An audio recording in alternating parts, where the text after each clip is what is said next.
के कवि हुए उर्दू के। उन्होंने सिकंदर के माध्यम से कुछ बात कही और क्या कहा, खो के दरिया बह गए। सिकंदर, खून के दरिया बहा दिए तूने, खो के दरिया बह गए, आलम तहे बाला हुए। पता नहीं कितनी कब्रें खोदनी पड़े लोगों को दफनाने के लिए, दुनिया मरी और खून के दरिया बह गए। ऐ सिकंदर किस लिए, अब उससे सवाल किया है, ऐ सिकंदर किस लिए, सिर्फ 2 गज जमीन के लिए। कितनी जमीन मिलनी है, 2 गज जमीन मिलनी है। और क्या कहूं, थोड़ा सा ऐसा लगेगा आपको, वो भी मुसलमान को मिलेगी, हिंदू को तो वो भी नहीं मिले। 2 गज जमीन भी मुसलमान को मिलेगी, उसकी कब्र बनेगी, हिंदू को तो वो भी नहीं मिलती, वो तो राख हो जाती है।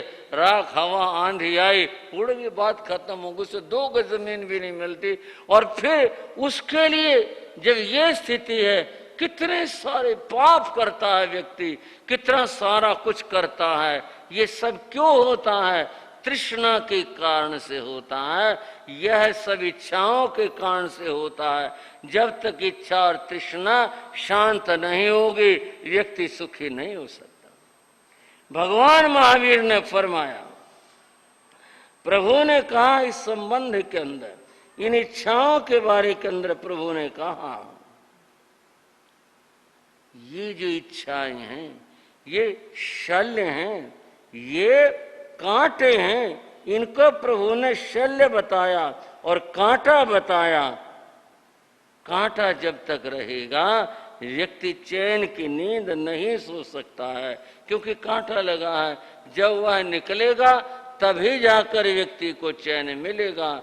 इच्छा तृष्णा जब तक बनी रहेंगे, उस समय तक जीवन में शांति नहीं आ सकती। इच्छाओं तृष्णाओं की बात यह है, देवलोक में सुखों के ढेर होते हैं, लेकिन आप सोचते हैं देवलोक में देवता सुखी होते हैं? वहां भी झगड़े रहते हैं, वहां भी कलह रहता है। मनुष्य के पास बुद्धि है, मनुष्य के पास साधन है, मनुष्य सुखी है क्या? मनुष्य भी कितना दुखी रहता है, देखा जा सकता है संसार के अंदर कितना दुखी रहता है।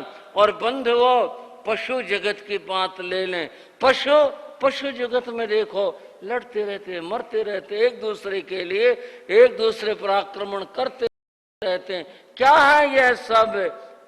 इच्छाएं और तृष्णाओं का खेल है।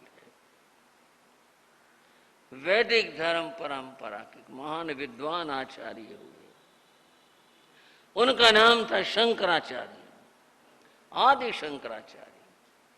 आदि शंकराचार्य ने एक छोटी सी किताब लिखी, उसका नाम है शंकर प्रश्नोत्तरी।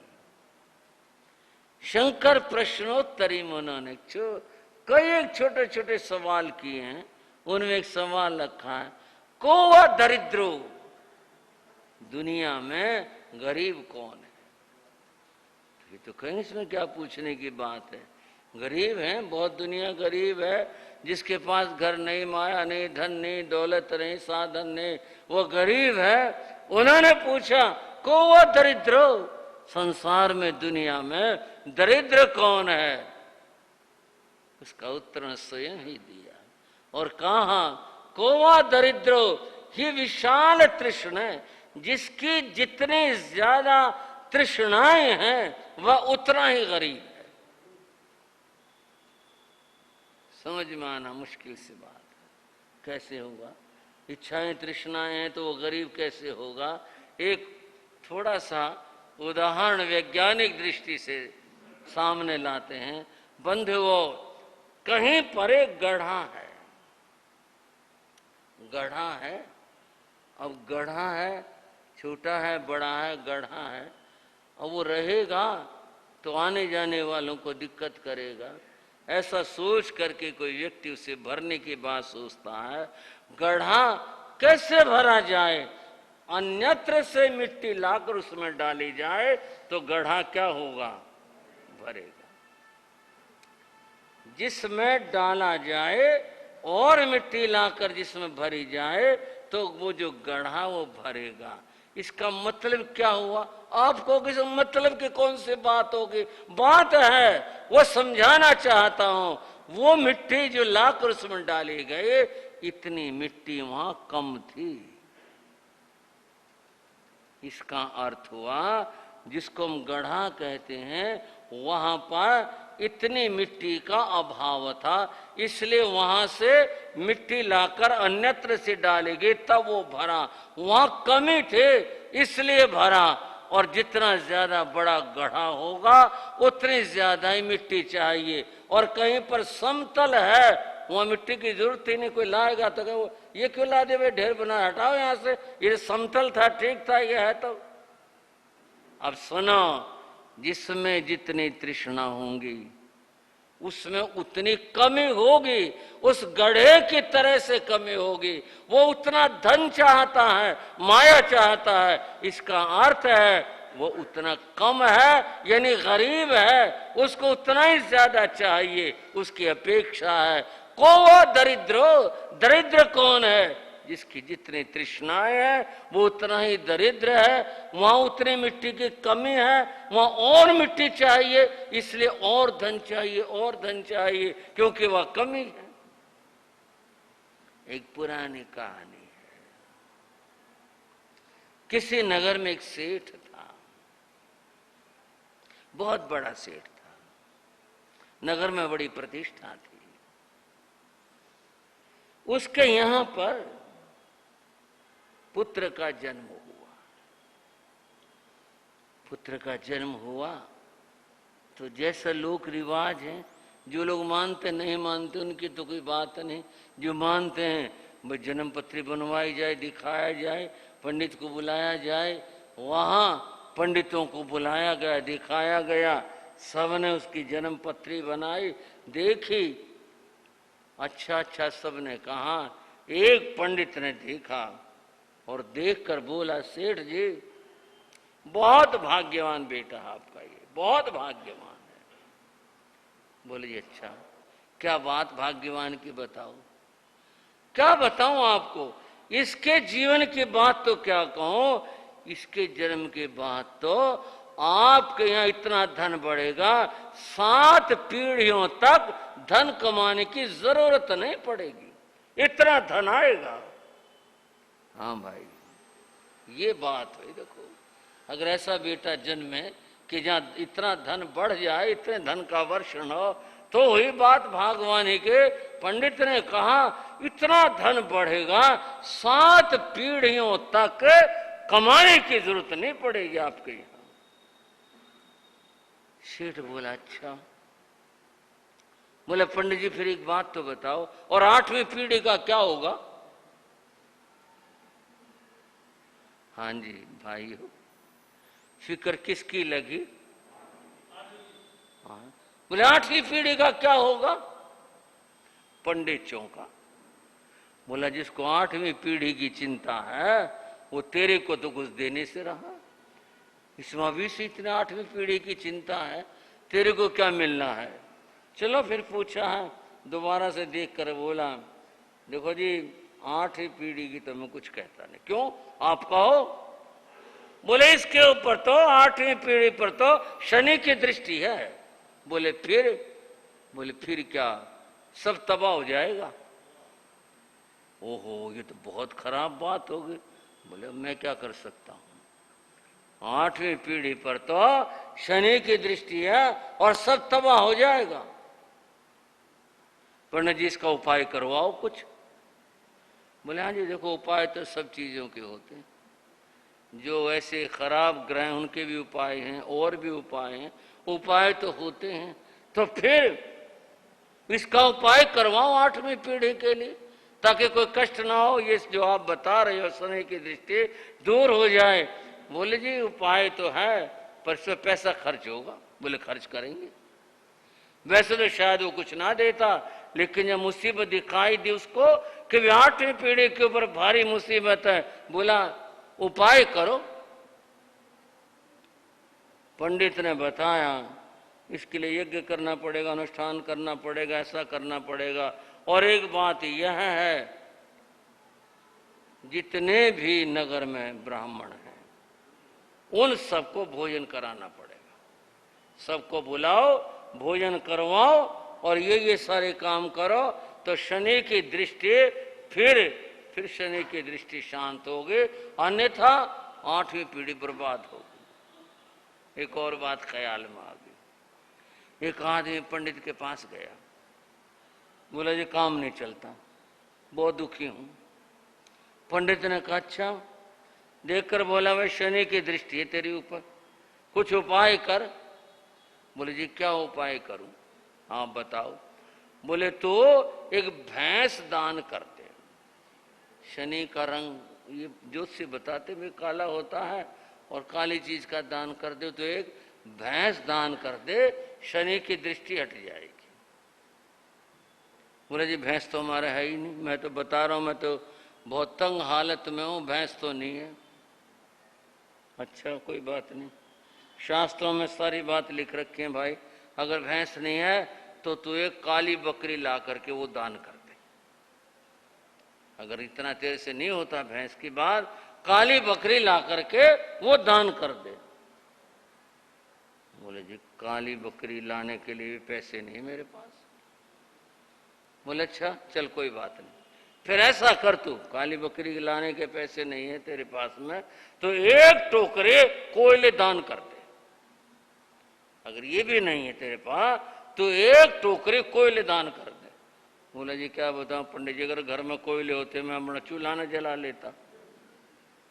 तो कोयले भी नहीं? बोले ना जी कोयले नहीं है, मैं तो इधर उधर से ईंधन लाता हूँ, कहीं से जंगल से कुछ सूखी लकड़ियां सी, तब जाके काम चलाते हैं, कोयले नहीं है।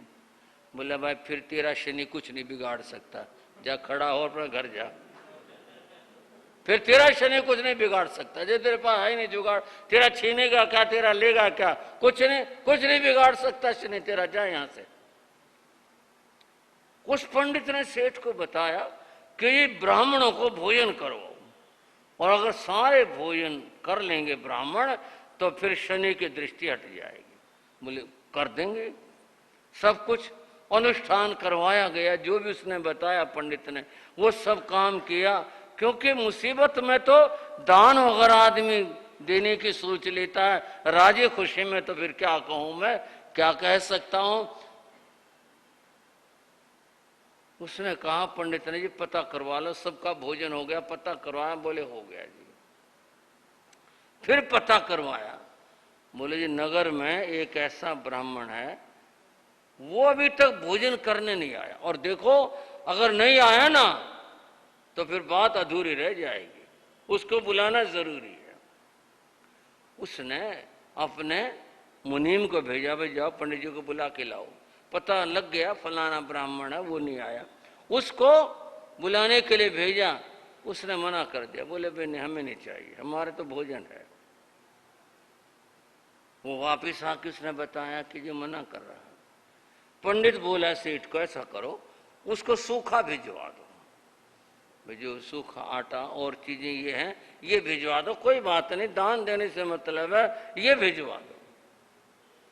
वह सेठ स्वयं लेकर के गया। बोले भाई कुछ और दक्षिणा भी दे देंगे, मनाएंगे। वहां गया, जाकर बोला पंडित जी हमारे अनुष्ठान हुआ है और ये आपके लिए लाया हूं मैं, ये सब आप स्वीकार करो।